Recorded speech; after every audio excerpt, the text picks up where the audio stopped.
안녕하세요. 지방에서 거주하고 있고 얼마 전까지 결혼이라는 굴레에 묶여 있다가 이제야 혼자가 된 여성입니다. 참 말도 많고 탈도 많았지만 이제라도 마무리가 되어서 다행이라고 생각하고 있습니다. 제 사연을 들으시며 어떤 분은 잘했다, 잘했어, 또 어떤 분은 왜 진작 눈치 못 채고 저런 일을 당했을꼬 하는 분들이 계실 것 같지만 용기를 내 한번 써내려 가보도록 하겠습니다. 저는 20대 후반에 전 남편이 된 사람을 만나 결혼을 했어요. 결혼 전에는 누구나 그렇듯 저에게 남편은 누구보다도 좋은 사람이었죠.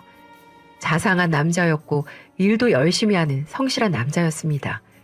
그래서 우리는 1년 동안 불같은 사랑을 했고 결혼을 하기로 마음을 먹게 되었습니다.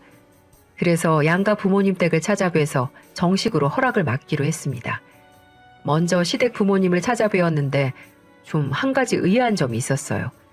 바로 남편과 남편 어머님이 되게 어색한 사이처럼 보인다는 거였는데요. 처음 시댁으로 들어갔는데 남편이 시어머니를 보더니 거의 인사를 하는 둥 마는 둥 하더라고요. 시어머니가 왔냐고 먼저 물으시는데도 네 라고만 대답을 한 뒤에 곧바로 아버님께 인사를 시키는 겁니다. 저는 그걸 보면서 이 사람에게 그동안 보지 못했던 모습들을 봐 좀 당황스러웠습니다.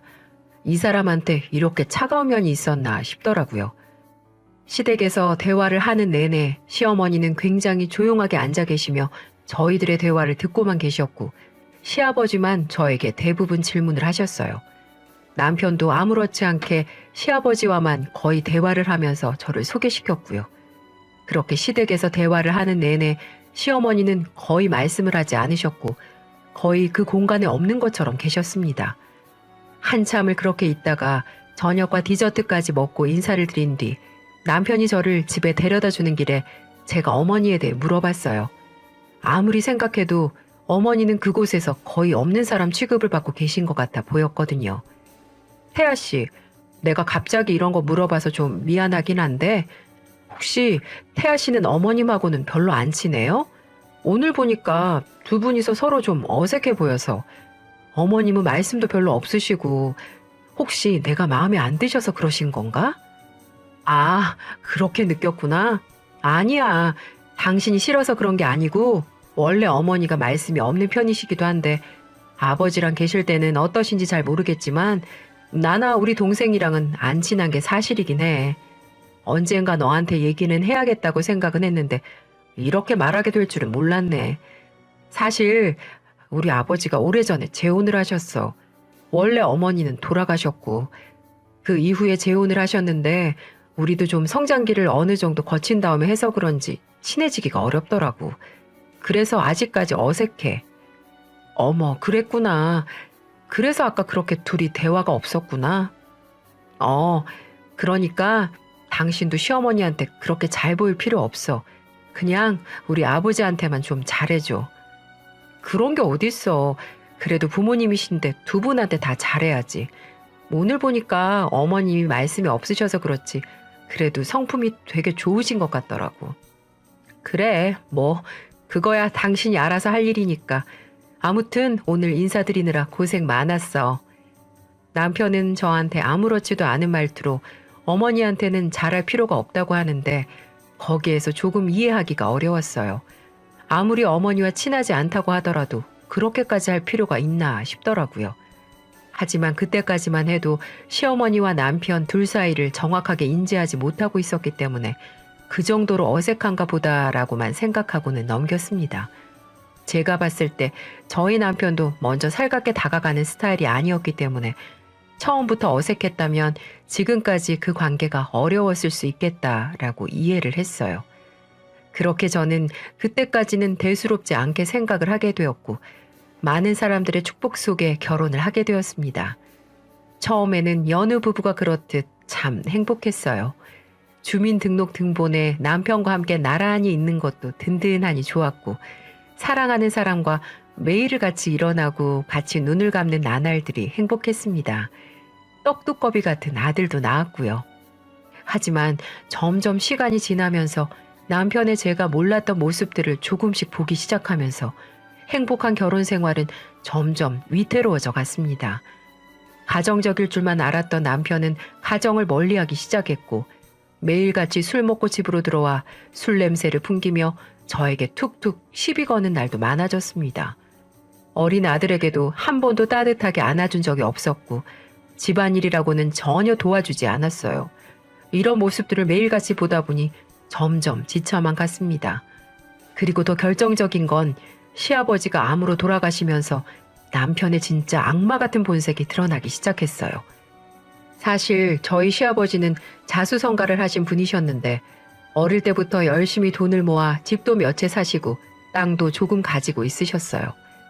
가난한 집안에서 자랐지만 그 가난이 싫어 악착같이 돈을 벌어 모으셨고 머리는 또 비상하셨기 때문에 모은 돈을 성공적으로 불려 재산을 많이 소유하게 되셨었죠. 그래서 저희가 결혼을 할 때도 집을 자가로 해주셔서 결혼의 첫 시작을 여유롭게 할 수 있었습니다. 물론 그만큼 저희 집에서 혼수를 해가긴 했지만은요.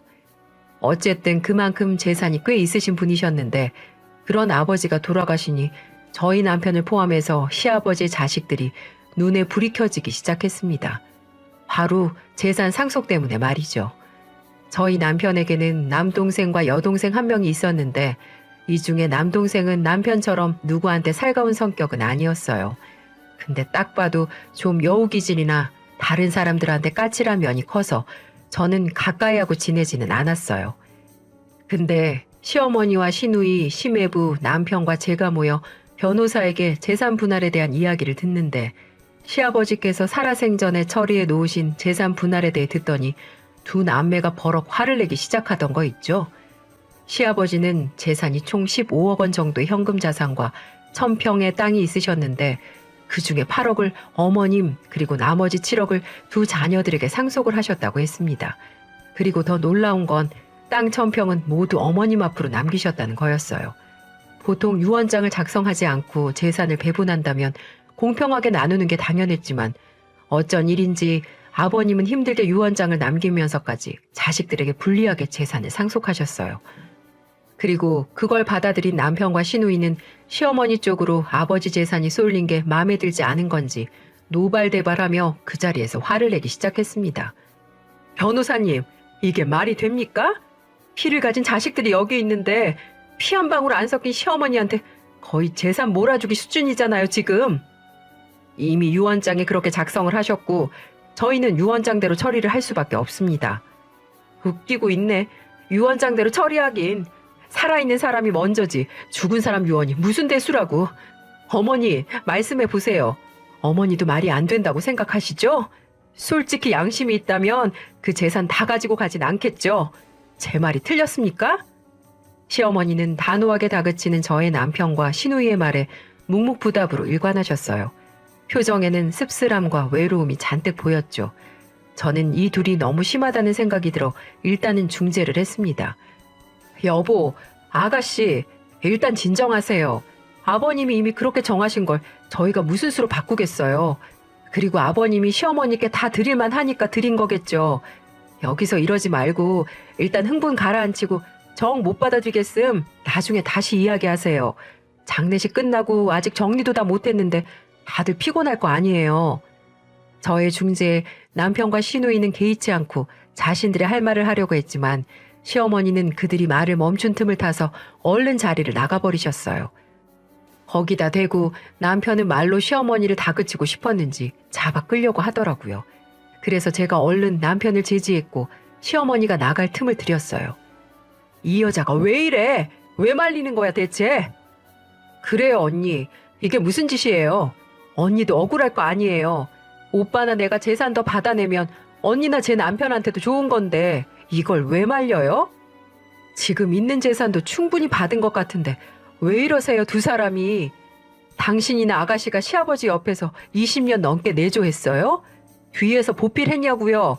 그저 자식 새끼로 살면서 돈 받아간 것밖에 없으면서 무슨 자격이 있어서 아버님 결정을 시어머니께 따지냐고요? 제발 그만하고 이제 다들 집으로 가세요. 변호사님 앞에서도 창피하게 이게 무슨 짓이에요? 저는 더 따지고 싶어하는 이 둘을 피해서 나와버렸어요. 나중에 시어머니에게 들은 얘기지만 시아버지가 암으로 투병을 했을 때 이들 남매는 아버님에게 재산을 하루라도 빨리 물려달라고 했다고 했습니다. 심지어는 술을 먹고 와서 행패를 부리기까지 했다고 하네요. 그래서 그런 모습을 보고 아버님은 유언장을 그렇게 작성한 것 같다고 하시더군요. 그렇게 하나둘 떠나는 마당에 그들도 그 자리에 있어봤자 해결되는 게 없다고 느꼈는지 곧이어 따라 나오더라고요. 저는 차를 타고서 남편을 기다리고 있었는데 남편은 대뜸 차에 타자마자 저에게 성질을 부려댔습니다. 당신 정신 똑바로 차려. 이 재산 못 받아내면 등신 소리 듣는 거라고. 알아? 내가 우리 아버지 살아계실 때 왜 그렇게 잘했는데 이게 다 재산 받아 먹으려고 애써서 노력한 거란 말이야. 근데 결과가 이따위로 나왔는데도 가만히 있으라고? 그게 말이 돼? 나이 다 먹고 늙은 노인의 비위 맞춰가면서 사는 게 쉬운 일인 줄 알아? 그러니까 다시 한 번만 오늘처럼 초치는 날에는 당신도 가만 안 둘 줄 알아. 남편은 차에 타자마자 저에게 거침없이 무서운 소리를 하며 협박 아닌 협박을 했어요. 저는 그때 처음으로 남편에게 살기를 느꼈고 이 사람이 무서워졌습니다. 더 정확한 표현으로는 두려워졌어요. 정말 재산을 받기 위해서라면 어떤 짓이라도 할 것 같았거든요. 역시나 남편은 그때부터 시작해서 매일 시어머니께 전화를 걸어 재산 포기하라고 협박을 하는 듯 했어요. 집에 들어와 남편이 흥분한 상태로 전화하는 내용을 들어보면 늘 시어머니에게 하는 내용들이었죠. 당신 당장 재산 포기해. 네가 언제부터 우리 엄마였다고 그 재산을 다 받아 처먹느냔 말이야. 우리 아빠나 당신 좋아했지 우린 아니었어. 애초부터 엄마로 인정하지도 않았었는데 당신 혹시 우리 아버지 재산 노리고서 재혼한 거 아니야? 어? 바른 대로 불어. 저는 차마 듣기 힘들 만큼 거침없이 시어머니에게 막말을 쏟아대는 남편을 보기가 점점 버거웠습니다. 그리고 당장이라도 달려가서 그 전화를 끊어버리고 싶었지만 처음 남편에게서 살기를 느꼈던 그때가 떠올라 두려움에 말릴 수가 없었어요. 근데 저희 시어머니도 독하신 분인지 그 전화에 대고 늘 아무 말씀도 안 하신 채로 듣기만 하시는 것 같더라고요. 남편은 한참을 자신이 할 말만 쏟아내다가 벼랑간 야, 무슨 말이라도 해. 이 여자야. 늙어빠진 노인네가 치매가 왔나? 왜 대답을 못해? 라고 화를 냈거든요. 점점 비난과 협박 수위가 넘어가는 남편을 보면서 예전에 제가 알던 남편이 아니라는 것을 깨닫게 되었어요. 그리고 우리 아들도 아빠를 두려워하고 무서워하는 모습을 보게 되면서 이 결혼을 계속 유지하는 게 맞는 건가 싶었습니다. 그리고 남편은 결혼 이후 한 번도 가장의 모습을 보인 적도 없었고 모든 게 다 자기중심적으로 돌아가야만 했습니다. 술만 먹으면 저와 아들에게 진상을 부리는 날들도 하루하루 늘어갔고요. 더 이상 이런 사람과 살고 싶지 않다는 생각이 들더군요. 우리 아들의 정서에도 악영향이 올 것 같아 굳게 마음을 먹기로 했습니다. 저는 그 뒤로 이혼에 대해서 알아보면서 남편과의 이혼을 하나둘 준비해 나갔어요. 이혼을 준비하는 과정에도 남편의 개망나니 행동은 계속되었습니다. 시어머님에게 간 재산을 어떻게든 빼앗으려고 소송도 준비하기도 했고 찾아가서 행패를 부리기 시작했어요. 남편은 어머니와 전화로 말이 통하지 않으면 시어머니의 집까지 찾아가서 협박을 하는 듯 했습니다. 거기에는 시누이까지 같이 합세해서 난리를 피우고 있었죠. 근데 이 둘이 무슨 꿍꿍이가 있는 건지 한동안 협박을 멈추더니 나중에는 아예 조용히 지내더라고요. 재산에 대해서 말도 꺼내지 않고 그냥 시아버지가 돌아가시기 전의 모습처럼 돌아가 아무렇지 않게 일상생활을 했습니다. 그리고 저에게 대뜸 남편이 시댁에 어머니께 가자고 하더군요. 여보, 주말에 시간 비워놔. 동생이랑 어머님 찾아뵙기로 했으니까. 어? 시댁에 찾아간다고? 왜? 또 가서 무슨 짓을 하려고? 한동안 조용하게 지내는 것 같더니만. 당신 또 무슨 말을 그렇게 하냐? 내가 요즘 조용히 지내는 거 보면 모르겠어? 한참 어머님께 퍼붓긴 했지. 그랬는데 동생이랑 이야기를 해보니까 우리가 좀 심했던 것 같더라고. 그래도 우리도 청소년기부터 어머니 밑에서 자라면서 돌봄 받았는데 자식으로서 하면 안 될 짓을 한 것 같아서 죄송하다고 말씀드리러 가려는 거야. 그러니까 시간 비워도. 남편은 평소라면 절대 하지 않았을 말을 저에게 꺼냈어요. 저는 남편의 이야기를 듣고 정말 반성을 한 건가 싶기는 했지만 그래도 시어머니께 죄송하다고 말하러 간다는 남편의 말을 믿어주기로 했어요. 그리고 주말이 되어 홀로 계시는 시어머니를 시누이 부부와 함께 찾아뵈러 갔습니다. 근데 이 둘은 정말 정신을 차렸는지 시어머니를 보자마자 무릎부터 꿇더라고요. 심지어 시누이는 눈물까지 흘리며 사죄를 하기 시작했고요. 엄마, 죄송해요. 저희가 그동안 너무 심했죠. 돈에 눈이 멀어 그만. 어머니, 죄송합니다. 다 큰 자식들이 철이 없어 그랬다 생각하시고 너그럽게 용서해 주세요. 정말 죄송합니다. 이 둘은 누가 봐도 진심 어린 사죄를 하는 듯 했어요. 그 뒤에서 저와 시매부까지 같이 덩달아 무릎을 꿇고 어머님께 사죄의 말씀을 드렸죠. 근데 시어머니는 말씀이 없으신 분이셨지 절대 약하신 분이 아니셨어요. 그동안 말씀을 하지 않으셨던 것도 시어머니가 할 말이 없어서가 아닌 아이의 상종을 하기 싫어 안 하셨던 모양이더라고요. 됐다. 이제라도 알면 되었으니 들어와서 밥 먹어. 시어머니는 더 구태여 말을 섞지 않고 그들에게 저녁을 먹였어요. 그리고 그날 남편과 시누이는 시아버지가 생전에 살아계실 때도 잘 보여주지 않았던 모습들을 시어머니에게 보여주었죠. 저는 그들이 정말로 반성을 한 거라고 생각을 했어요. 참 생각이 짧았던 거죠. 그 뒤로도 남편은 이제껏 볼 수 없었던 모습들을 계속해서 보여주었습니다. 시도 때도 없이 시어머니에게 전화해서 안부를 묻고 건강이 조금이라도 안 좋다고 하면 큰일이라도 난 듯 병원으로 모시고 갔어요. 저도 제 생활에 바빠 시어머니를 너무 못 챙겨드린 건가 싶어서 가끔씩 시댁으로 방문해 시어머니의 일을 도와드리곤 했었어요. 그때마다 시어머니는 저한테 정말 고마워하셨고요. 그렇게 전 남편과의 이혼을 결심했지만 갑자기 어머님뿐만 아니라 집에서도 저와 아들에게 자상하게 변해가는 모습을 보고 이혼 생각을 접게 되었습니다. 전 그때 남편이 뒤늦게 정신을 차렸다고 생각을 했어요. 그런 생활이 한동안 쭉 이어졌으니까요. 그렇게 한동안 가족들에게 평범한 일상이 이루어지고 있었어요. 아니, 그렇다고 믿고 있었죠. 저희는 아무 탈 없는 생활로 거의 6년 가까이를 그렇게 살았습니다. 저는 모든 것이 안정된 것 같아 그제서야 마음을 놓고 일상을 누리고 있었어요. 근데 남편과 시누이는 아니었더라고요. 그들은 그들만의 전쟁을 치르고 있었죠. 그 사실을 알게 된 계기는 어느 날 신우네 가족이 집에 놀러 온 날로 시작이 되는데요. 주말에 신우네 가족과 모여서 고기를 맛있게 구워 먹고 후식으로 과일을 먹고 있던 중이었어요. 한참 TV에 빠져서 재미나게 보고 있는데 순간 신우와 남편이 안 보이더라고요. 하지만 그것도 별스럽지 않게 생각하고 TV를 보다 문득 핸드폰을 안방에 놓고 온 것 같아 가지러 가려는데 그 안에서 대화하는 소리가 들려왔습니다. 아, 그 노인네 진짜 뭐 하자는 건지.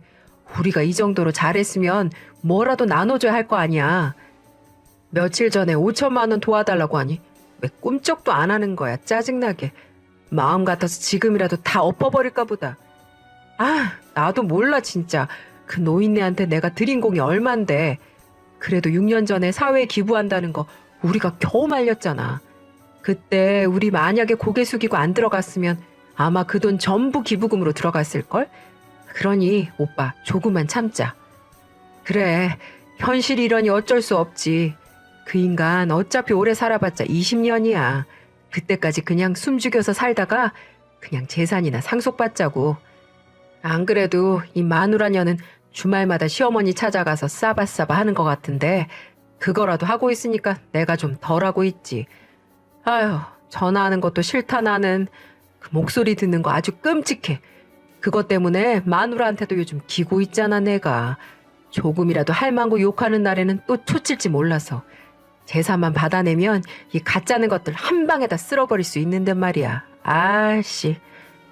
그들의 놀라운 대화 소리에 저는 안방에 들어가려던 걸 멈추고 그대로 뒤를 돌아서야 했습니다. 그리고 그들의 놀라운 이중성에 그만 질려버리고 말았어요. 게다가 남편이 저에 대해 이야기하는 것도 믿을 수가 없을 만큼 험악해 손발이 떨려오기 시작했죠. 그리고 6년 전에 눈물을 흘리며 시어머님에게 무릎을 꿇었던 이유를 알고 경악을 하고 말았습니다. 바로 그건 남편과 시누이가 계속해서 집으로 찾아와 난동을 부리니 참다 못한 시어머니는 모든 재산을 사회에 기부하겠다고 폭탄 선언을 했다고 하더군요. 이 돈 때문에 가족이 콩가루 집안 되는 거라면 차라리 이 돈을 사회에 기부하고 조용히 살겠다면서 말이죠. 그러자 남편과 시누이는 그 소리를 듣고 정말로 어머님이 사회에 기부할까봐 그때부터 잘못했다고 용서해달라고 다시는 안 그러겠다고 악어의 눈물을 흘렸던 겁니다. 모든 재산을 기부해버리면 그들은 단 한 푼도 받지 못할 테니까요. 그때부터 어머님이 강하게 나오시니 나중에라도 어머님이 잘못되면 재산 상속이라도 받으려고 이렇게 오랜 시간을 착한 척, 위하는 척, 효녀 효자 노릇을 하고 있었던 겁니다. 여러분이 봐도 너무 소름 끼치지 않나요? 그때부터는 다시 이혼을 생각하게 되었습니다. 저는 이 사람의 이중성에 질려버리고 말았고 언제고 저를 진짜 내칠 수도 있는 인간이라는 걸 느끼게 되어 곧바로 이혼 준비를 했어요. 모든 이혼 준비를 마치고 이혼 서류를 남편에게 내놓던 날 남편은 갑자기 웬 이혼이냐며 펄쩍 뛰었습니다. 그리고는 시어머니와 저에 대해 신우와 함께 이야기한 걸 들었다고 다 말해버렸어요. 남편은 그제서야 본성을 드러내며 바락바락 소리를 지르며 말을 하더군요. 아, 또 그걸 들었어? 너 뭐 우리 뒷조사하니? 왜 더럽게 그런 걸 몰래 듣고 있어? 소름 끼치게. 다 알았다니 뭐 별 수 없네. 이혼하고 싶어? 이혼하고 싶으면 당신이 결혼하고 나서 재산 형성하는데 기여한 거 없으니 그냥 네 몸만 나가. 애들 놔두고 네 몸만. 뭐? 이 쓰레기 같은 자식. 이제 본성이 나오는구나.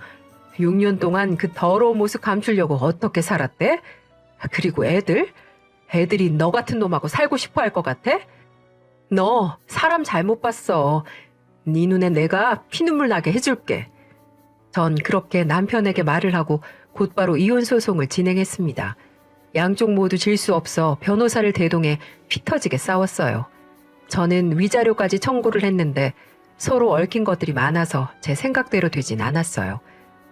보통 이혼 사유라고 하면 남편의 외도라든지 자식이 없다라는지 남편의 큰 귀책 사유가 있어야 하는데 그런 것들을 증거로 내밀기 쉽지 않았거든요. 정말 지금이야 말하지만 하루하루가 피가 말라가더군요. 그래도 저는 집에서 나오지 않았어요. 바보같이 우리가 사는 집에서 나오면 모든 걸 빼앗길 것만 같았거든요. 그렇게 저는 한 집에 살면서 긴 시간 동안 외로움을 이겨나가야만 했습니다. 남편은 그런 모습을 보고 질렸는지 어느 순간부터는 집에 거의 들어오지 않더군요. 그 인간이 집에 없으니 얼마나 좋던지. 그러던 와중 전 한 통의 전화를 받았습니다. 그 전화의 주인공은 바로 시어머니였어요. 보통 일주일에 한두 번은 잘 계시냐고 전화드리고 찾아뵀었지만 이놈의 남편과 이혼 소송을 하느라 이것저것 신경 쓸 틈이 없어 그동안 시어머니에게 연락을 안 드린 지 3주가 넘었더라고요. 그래서 처음에는 제가 너무 오랫동안 연락을 안 드려서 어떻게 사는지 궁금해서 연락을 주셨나 보다 하고 전화를 받았습니다.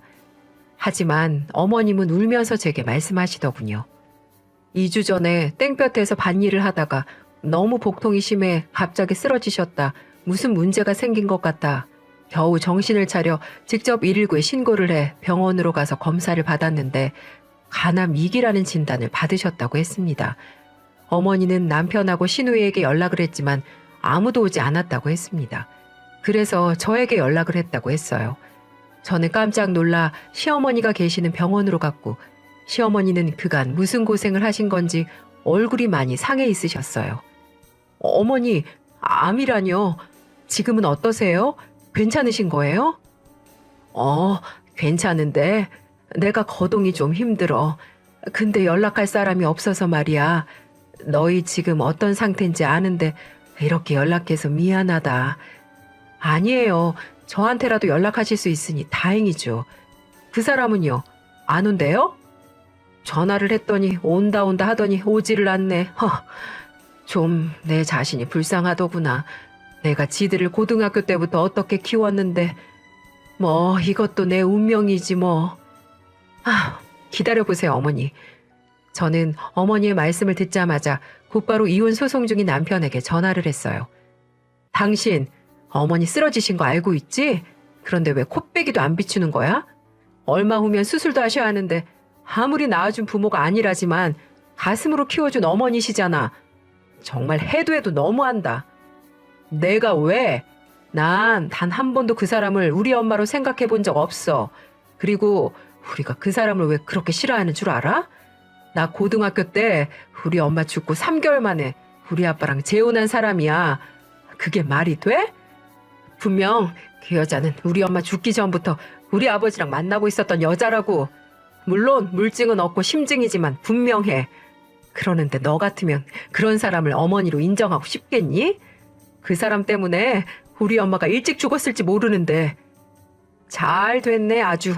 이제야 벌을 받는가 보다. 알아서 뒤지라고 전해주고 죽으면 그때 가서 연락 줘라. 그나마 남은 재산이라도 가지고 와야 되니까. 저는 남편에게서 새로운 사실을 알게 되었습니다. 생모가 죽자마자 현재 어머니와 돌아가신 아버님이 재혼을 하셨다고 했습니다. 조금 놀랍긴 했지만 그래도 저는 남편을 이해하지 못했습니다.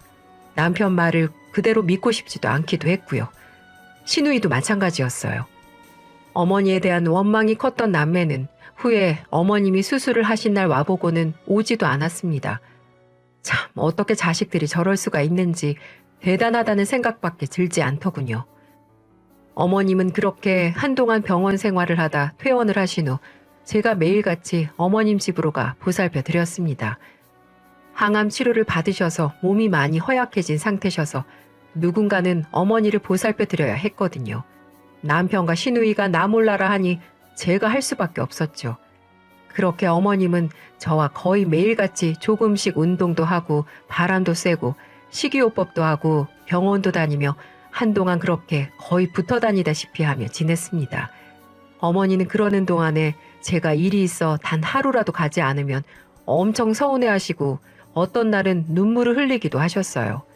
아마도 몸이 쇠약해진 상태여서 혼자 집에 있는 게 두렵고 무서웠나 봅니다. 전 그런 마음을 알기에 정말 급한 일이 아니면 아들이 학교 갈 때 어머님 집에 왔다가 끝날 때쯤 집에 오는 생활을 반복했습니다. 그 사이에 남편과의 소송은 마무리가 되어 어렵게 소송에서 이기게 되었습니다.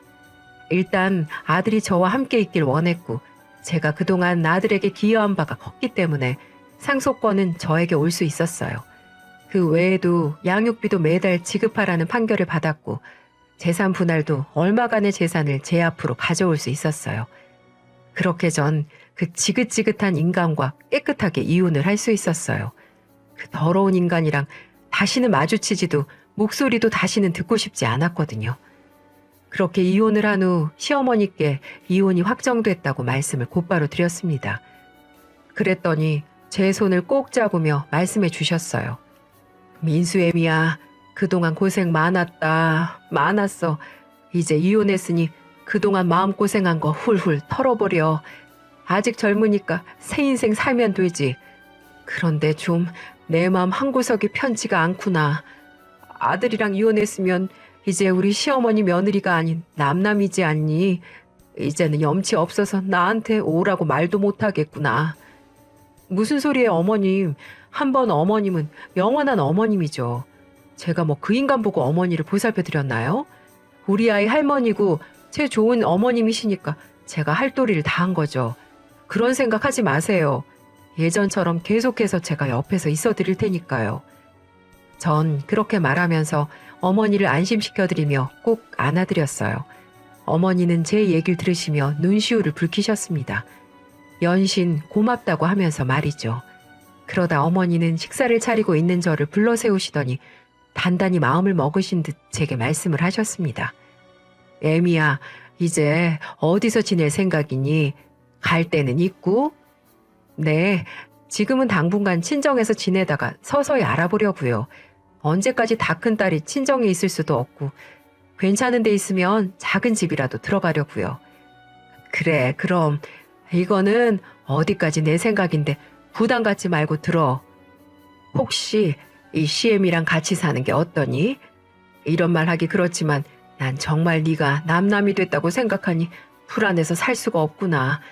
너도 알다시피 내가 지금 내 옆에 누가 있니? 아들, 딸이 있다곤 하지만 이미 걔네들은 날 어미로 인정을 안 하는 걸. 그리고 난 걔들이 무섭다. 무슨 짓을 벌일 줄 몰라. 그러니 나 좀 데리고 살아주면 안 되겠니?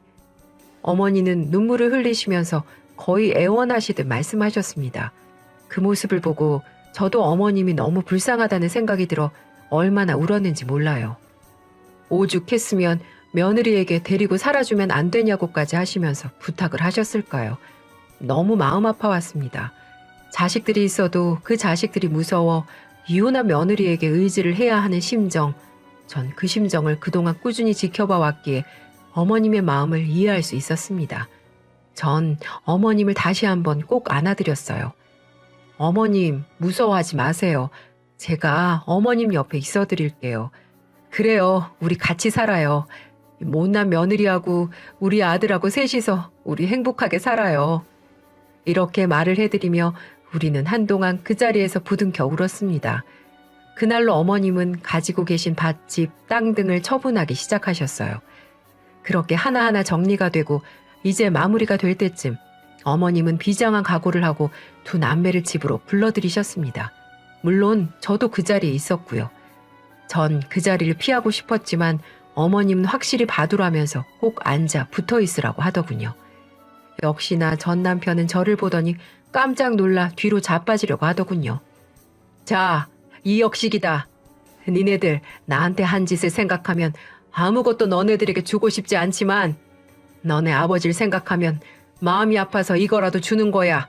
이거 받고 다시는 보지 말자꾸나. 뭐요? 고작 2억이요? 어머니한테 가지고 있는 재산이 10억이 넘는데 겨우 2억 먹고 떨어지라뇨? 지금 장난하세요? 저희는 이거 못 받아들입니다. 그래, 그럼 2억 안 받는 걸로 하고 없던 일로 하마. 난 너희에게 마지막으로 어미로서 노력을 하려고 했는데 니네가 싫다니 어쩔 수가 없구나. 아니 저기요. 몸도 안 좋으신 양반이 그 많은 돈 가지고 뭐 하시려고 그러는데요? 그건 너희가 알 필요 없고 받고 돌아갈 건지 빈손으로 갈 건지 확실히 결정해. 진짜 너무하는 거 아니에요?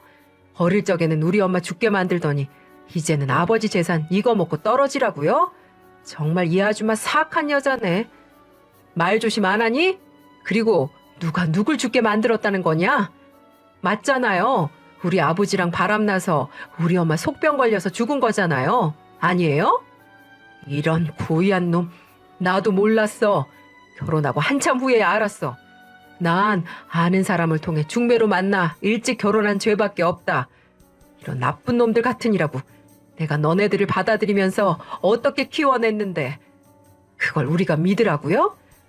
믿고 안 믿고 필요 없고 이 돈 받고 다시는 찾아오지 말거라.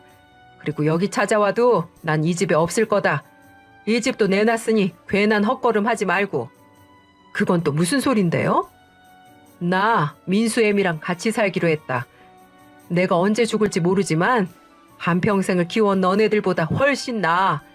피 한 방울 안 섞인 내게 얼마나 옆에서 보살펴주며 친딸처럼 날 대해주는 줄 알아?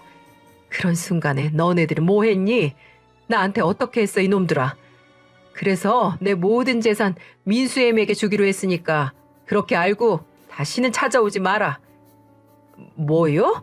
저 여자는 남이라고요. 저와 이혼했으니 저 여자는 이제 며느리도 아니라고요. 내 딸이야. 이놈아. 며느리 아니고 내 딸이라고. 어머니는 그 말씀을 하면서 가슴이 북받쳐 오셨는지 오열을 하기 시작했습니다.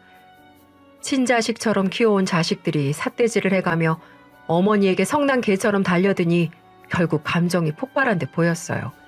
저는 어머님이 몸도 안 좋으신데 더 상하실까봐 그들에게 당장 나가라고 소리쳤고 어머님을 안방으로 모셨습니다.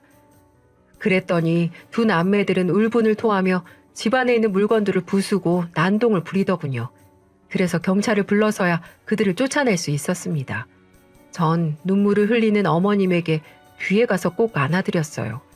어머님은 그동안 키워오면서 두 남매들과의 추억들이 주마등처럼 스쳐 지나가셨는지 한참을 그렇게 서럽게 우시더라고요. 그런 추억들을 이제는 가슴으로 묻으려고 하니 얼마나 가슴이 아파오셨을까요? 전 그 마음을 누구보다 잘 알았기에 제가 할 수 있는 거라곤 어떤 위로의 말보다 따뜻하게 안아주었던 거였죠. 그러니 어머니는 제 손을 꽉 잡아주시더군요. 그날 이후 모든 게 빠르게 진행되었습니다. 어머니가 사는 집도 생각보다 빨리 팔려 평수가 넓은 아파트로 이사를 하게 됐어요. 우리 아들 민수도 할머니와 사는 게 좋은지 요즘은 저보다 할머니를 많이 챙기고 있고, 어머님은 그 힘들다는 몇 번의 항암 치료를 잘 받으시면서 꿋꿋하게 치료를 잘 받고 계십니다. 고통이 심해 힘들다고 아프다고 참다 못해 말씀을 하시기도 하지만 그래도 저와 손주가 있어 이렇게라도 버틸 수 있다고 말을 해주곤 하신답니다. 병원에도 몇 번 입퇴원을 반복하고 계시고요. 그 과정에서 나이가 있으신지라 젊은 사람들처럼 갑자기 좋아지시거나 그러시진 않지만 저는 완치는 안 되더라도 지금 상태에서 더 안 좋아지지만 않기를 매일같이 기도하고 있어요. 그래서 간암에 좋다는 음식들을 꼬박꼬박 챙겨드리며 며느리로서, 아니 딸로서 제가 할 수 있는 최선의 노력을 다하고 있습니다. 물론 앞으로도 그럴 거고요.